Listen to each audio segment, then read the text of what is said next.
In the year 235 AD, the Roman Empire hit a debt-to-revenue ratio of approximately 8-to-1. Military spending consumed 75% of the imperial budget. The silver content of the denarius had dropped to 50% from nearly pure silver a century earlier. And if you were a Roman economist, which, to be fair, wasn't really a job title yet, you might have said, "This is fine, we're Rome, we'll figure it out." They did not figure it out. What followed was the crisis of the 3rd century. 50 years of civil war, hyperinflation, 26 emperors, most of them murdered, and the near collapse of the most powerful empire the world had ever seen. Now, here's the uncomfortable part. In 2024, the United States hit a debt-to-revenue ratio of roughly 8-to-1. Military and veteran spending consumes about 75% of discretionary federal spending. And if you ask most American policymakers about this, they'll tell you, "This is fine, we're America, we'll figure it out." History suggests we've seen this movie before, and we know how it ends. So, what is going on here? Let's dig into a few key questions. First, what exactly is this 8-to-1 tipping point, and why does it keep appearing across empires separated by 2,000 years? Second, what's the actual mechanism that makes this number dangerous? Like, why does this specific ratio seem to trigger collapse? Third, is America actually following the same pattern as Rome? Or am I just cherry-picking scary numbers? And finally, has any empire ever escaped this pattern once they've crossed the line? Cool! So let's excavate the data. Rome in 235 AD wasn't broke yet. Not technically. Not in a way that anyone at the time would have recognized as an emergency. They still had the strongest military in the known world. They still controlled the Mediterranean. The Romans literally called it our sea. They still collected taxes from Britannia to Syria, from the Rhine to the Sahara. On paper, everything looked fine. But here's what the numbers actually told you.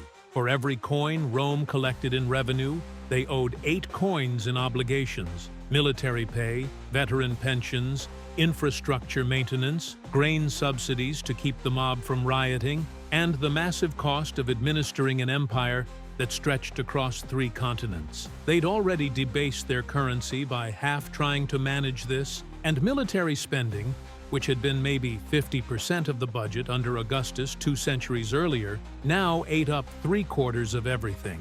The math was simple. They couldn't afford the empire, but they also couldn't afford not to defend it. Any province they abandoned would stop sending taxes and start sending barbarian armies. So they kept spending, kept printing, well, minting money, and kept hoping something would change. Let me tell you what life actually looked like when the crisis hit. By 250 AD, the denarius was basically worthless. A loaf of bread that cost 1 denarius in 200 AD cost 200 denarii by 270 AD. The government tried to fix this with price controls, which, spoiler alert, didn't work and just created black markets. The frontiers collapsed because soldiers weren't being paid enough to actually fight. Entire legions mutinied and declared their own emperors. The plague swept through and killed maybe 5,000 people a day, at its peak in Rome itself. And here's the truly Roman part. They knew it was happening. You can read letters from people at the time basically saying, "Well, this seems bad." But the political system couldn't respond, because any emperor who tried to cut military spending got murdered by the military, and any emperor who tried to raise taxes got murdered by the provinces. The system had no good options left. Only a choice between slow collapse and fast collapse. Within a generation, the denarius was basically bronze with a silver coating, like if today's dollar bills were 95% monopoly money and 5% real currency. The frontiers collapsed. Half the empire tried to secede, and Rome went from untouchable to nearly dead. They eventually stabilized under Diocletian, but only by completely restructuring the empire into something that looked nothing like the Rome of the Caesars. It worked, sort of, but the Rome that emerged was poorer, smaller, more authoritarian, and basically just buying time until the final collapse in the 5th century. Now, I know what you're thinking. This is ancient history. Things are different now. Modern economies don't work like this, which would be a compelling argument except for one thing. This same pattern appears in every major empire that's ever existed. Let me show you. When Britain emerged from World War I, they'd won, decisively. The German fleet was at the bottom of Scapa Flow. The Kaiser was in exile. The British Empire reached its maximum territorial extent, roughly a quarter of the planet's land surface. They still had the world's reserve currency. They still ruled the waves. Victory looked expensive but sustainable. The numbers told a different story. Britain's debt-to-GDP ratio had exploded from 25% in 1914 to over 130% by 1918. That's a debt-to-revenue ratio of about 7 to 1, after you account for what the government could actually collect. Military spending consumed roughly 70% of government expenditure. The pound was technically still the global reserve currency, but maintaining that status while servicing war debts meant they couldn't devalue or inflate their way out. And here's where it gets interesting. Britain knew they were in trouble. John Maynard Keynes literally wrote The Economic Consequences of the Peace in 1919, basically predicting this exact problem.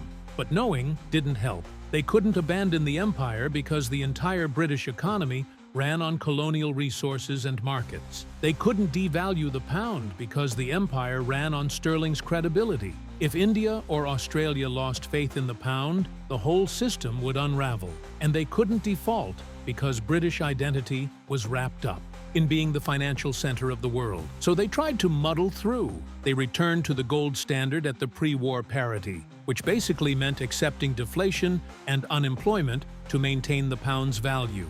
They cut social spending, which led to the general strike of 1926. They tried to maintain the empire on a shoestring budget, which meant ignoring independence movements until they became violent.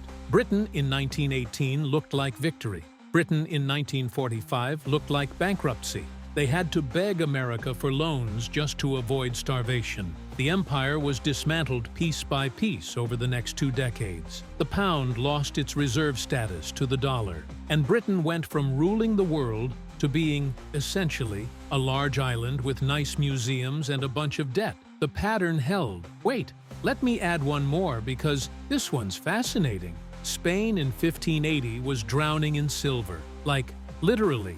The Spanish Empire controlled the silver mines of Potosi in modern Bolivia, which produced maybe half the world's silver supply. Gold and silver were flooding into Spain from the New World. Philip II ruled the first empire where the sun never set. Spain, the Netherlands, parts of Italy, the Philippines, and basically all of the Americas except Brazil.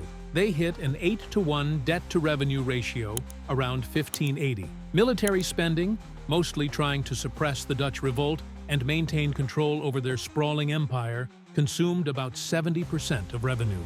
They'd already defaulted on their debts 3 times between 1557 and 1580. But creditors kept lending because, well, Spain had all that silver. The catch? All that silver was already spent before it arrived. It went straight to paying foreign bankers, foreign soldiers, and the cost of shipping itself. Spain had massive revenue and massive debt at the same time. It's like making $1 million a year, but owing $8 million and having all your income automatically go to debt payments. By 1640, Philip IV stopped pretending to pay. By 1700, Spain had gone from superpower to backwater. The silver kept flowing, but the empire kept shrinking. They'd found infinite money and still went bankrupt because, and this is critical, it wasn't about having resources. It was about the cost of maintaining the empire exceeding what the empire could produce. Or consider Japan. In 1990, they were unstoppable. The Nikkei was at 38,000. Tokyo real estate was supposedly worth more than all of California. Japanese companies were buying Rockefeller Center and Columbia Pictures and Pebble Beach. Japan as number 1 wasn't just a book title, it was conventional wisdom. Experts predicted they'd overtake America economically by 2010, maybe sooner. And then, let's look at the fundamentals. Government debt was approaching 70% of GDP. Sounds manageable until you realize Japan's government revenue is only about 20% of GDP, putting them at a debt-to-revenue ratio of 3.5 to 1. But that number was accelerating fast as they tried to maintain growth through infrastructure, spending, and corporate support. Within a decade, they'd hit 6 to 1. By 2000, they were at 8 to 1. Today, they're at 12 to 1, the highest in the developed world. What followed were the lost decades. 30 years of stagnation. The Nikkei still hasn't recovered to 1990 levels, and we're talking about 2024 here. An entire generation grew up in an economy that never grew. Young people who graduated into this economy gave up on traditional careers, marriage, children. They have a term, herbivore men, for a generation that just opted out of the whole system because what was the point? Japan tried everything. They cut interest rates to zero, then below zero. They did quantitative easing before it had a name. They spent trillions on infrastructure, bridges to nowhere, airports with no flights, museums with no visitors. None of it worked. The debt kept growing, but the economy didn't. The pattern held. So what's actually happening here? Why does this 8 to 1 ratio keep appearing like some kind of economic curse carved into history? Let's simplify this. Imagine you make $50,000 a year. You owe $400,000. That's 8 to 1. Now, that might be fine if it's a mortgage on a house that's increasing in value. You're building equity. The debt is funding an asset. That's good debt. But what if it's credit card debt? What if you borrowed $400,000 to maintain a lifestyle? A big house you can't afford to heat, 3 cars you can't afford to fuel, private security because your neighborhood's getting dangerous, medical bills from health issues caused by stress, and payments on previous loans you took out to pay other loans? Let's say you're paying 5% interest. That's $20,000 a year, 40% of your income, just on interest. You're not paying down the principal. You're not even keeping up with inflation. You're just servicing the debt. And that's at 5%. If rates go to 7%, that's $28,000, more than half your income. You can't pay it off because you'd need to somehow earn $400,000 while also covering your living expenses. You can't really cut spending because you've built your life around that spending level, that house, those cars, that security system. Selling the house means moving somewhere cheaper, which probably means a worse job market, lower income, and you're still trapped. You can't increase your income easily because you're already working maximum hours. You're not bankrupt yet. Technically, you're solvent. The banks will probably keep lending to you because you haven't missed a payment yet and you have income, but you're trapped. Any shock, job loss, interest rate increase, unexpected expense, anything, and you're done. Now, scale that up to empire size. That's the empire debt trap. And here's the thing that makes it truly vicious. The debt isn't funding growth. Rome wasn't borrowing to build new provinces.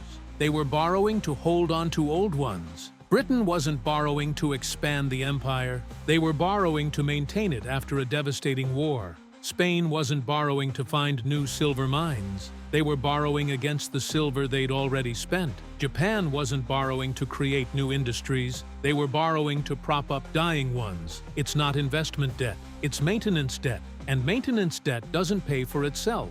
It's like borrowing money to fix your car so you can drive to work, to earn money to pay back the loan you took to fix your car. You're not getting ahead. You're running in place. And every year, the treadmill gets a little faster. Which brings us to 2025. U.S. federal debt, $36 trillion.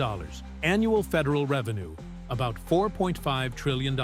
Debt to revenue ratio, 8 to 1. We've arrived. But wait, it gets worse. That $36 trillion is growing at about $2 trillion a year, meaning we're borrowing almost half of what we collect in taxes just to keep the lights on.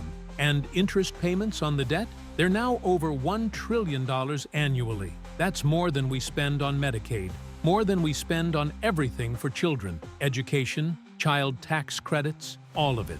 We're spending more to service past debt than to invest in the future. Military spending is about $850 billion officially. But add in veteran benefits, the nuclear arsenal managed by the Department of Energy, and various other security costs, and you're well over $1 trillion, about 75% of discretionary spending. Sound familiar? Now, before you or me in the comments, yes, I know, The US has unique advantages. We print the world's reserve currency. Our debt is in our own currency. We have the most productive economy in history. Markets still treat US Treasury bonds as the safest asset on Earth. The dollar dominates global trade and foreign reserves, all of which was true of Rome with their denarius, Britain with their pound, Spain with their silver-backed currency, and Japan with their yen at their respective peaks. Every empire that reached this point had unique advantages that made people say, "This time is different." Rome could debase currency because everyone had to use denarii for trade. Britain could run deficits because everyone needed pounds to buy colonial goods. Spain had literal mountains of silver. Japan had the most advanced manufacturing economy in the world. They all had unique advantages that supposedly made them immune to the normal rules. And look, maybe it is different. Maybe modern monetary policy has genuinely solved the constraints that destroyed every previous empire. Maybe having the global reserve currency really is a permanent advantage rather than a temporary privilege. Maybe America's economic dynamism will generate enough growth to outrun the debt. But here's what the archaeological record shows. Empires don't collapse because they run out of advantages. They collapse because those advantages become obligations they can't afford to maintain. Rome had to defend the entire Mediterranean. That was their advantage, the Roman peace that enabled trade. But defending it required armies that had to be paid, which required taxes that provinces resented, which required more armies to enforce tax collection, which required more money, which required currency debasement, which reduced the value of military pay, which caused mutinies. The advantage became the trap. Britain had to maintain the pound's gold parity. That was their advantage, sterling's credibility as the global reserve currency. But maintaining it meant accepting deflation and unemployment, which caused social unrest, which required military spending to police the empire, which increased debt, which made the gold parity harder to defend. The advantage became the trap. Japan had to support the corporate system and lifetime employment. That was their advantage, social stability and long-term thinking. But maintaining it meant zombie companies kept operating at a loss. Banks kept lending to insolvent firms. Workers stayed in unproductive jobs. Economic dynamism died, and debt exploded trying to keep the system alive. The advantage became the trap. And America has to defend the global order while maintaining the dollar's status, while servicing $36 trillion in debt, while military spending keeps rising, while Medicare and Social Security costs accelerate, while interest rates on the debt compound.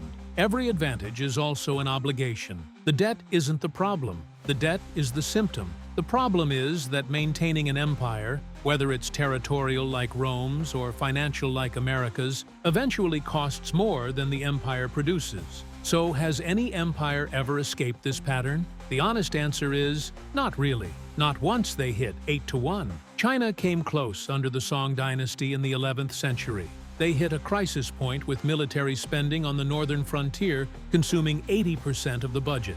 Instead of borrowing more or debasing currency, they made a radical choice. They paid off the barbarians with tribute, pulled back the borders, and pivoted from territorial expansion to economic development. They invested in infrastructure, technology, and trade instead of military glory. It worked for about 150 years. The Song period became one of the most economically and culturally advanced civilizations in history, but even they eventually collapsed under debt and military pressure when the Mongols showed up, proving that empires can delay the pattern but probably can't escape it permanently.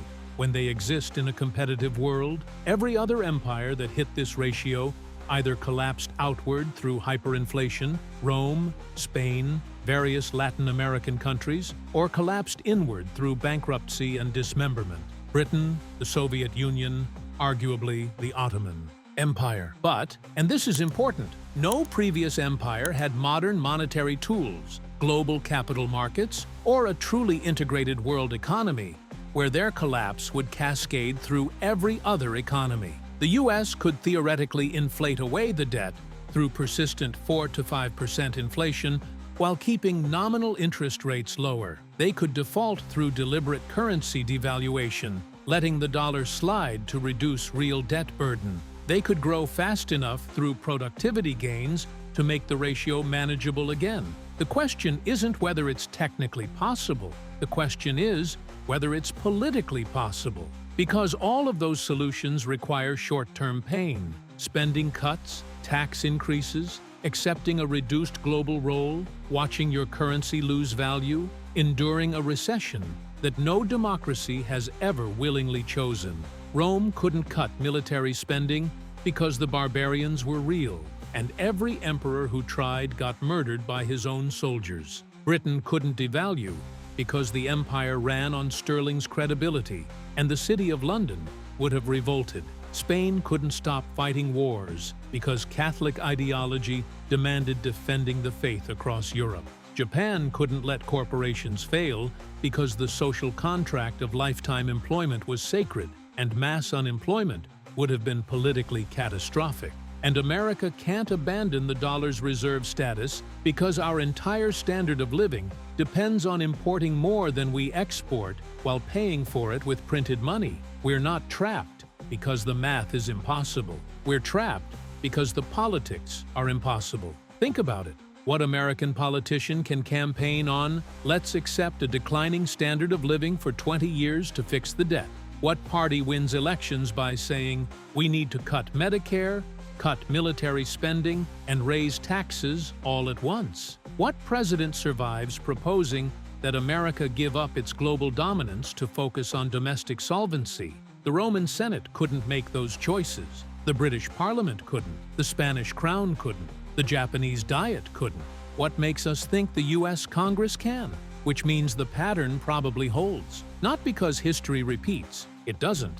Not exactly. But because the same incentives produce the same decisions, and the same decisions produce the same outcomes. The empire will be maintained until it can't be. The debt will grow until it's unsustainable. The dollar will be defended until it isn't. And then, probably sometime in the 2030s or 2040s, there will be a crisis, maybe a war, maybe a pandemic, maybe just markets losing faith, and suddenly the 8-to-1 ratio won't be sustainable anymore, and we'll discover that "this time is different" meant this time it happens faster because everything's more connected. I really hope I'm wrong about this. I'd love to be making a video in 2045 titled "How America Broke the Empire Debt Pattern." But when you dig into the evidence, when you excavate the ruins of every empire that came before, when you see the same number appearing across 2,000 years like some kind of historical constant, the pattern carved into history is pretty clear. Maybe this time really is different. Maybe American exceptionalism is real in a way that Roman exceptionalism and British exceptionalism and Spanish exceptionalism weren't. Maybe the dollar's reserve status is permanently secure in a way that the denarius and the pound and the silver peso weren't. History suggests it probably isn't, but I guess we'll find out.